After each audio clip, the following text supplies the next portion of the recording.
I woke up from a dream where Faeces shit Poopoo was poured on me in that dream, like my face, my body, and all.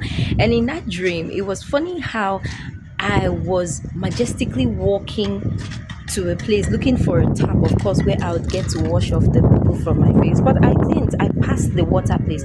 I was still going. Like I had that confidence walking with it. But do you know, when I woke up with so much joy in my heart and even with a song in my heart.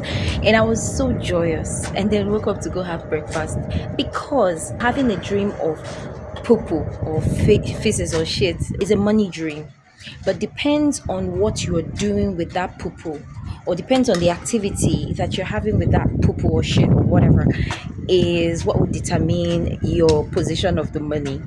But when you have dream situations and there's poo poo shit and whatever, then know that that has to do with money. But the activities you do in that dream would determine if it is money inflow, money outflow, or activities of money coming to you. But in my own case, it is money. Like I'm gonna be smelling of money and surrounded with a lot of money in no distant time. Oh shit, yeah, yeah.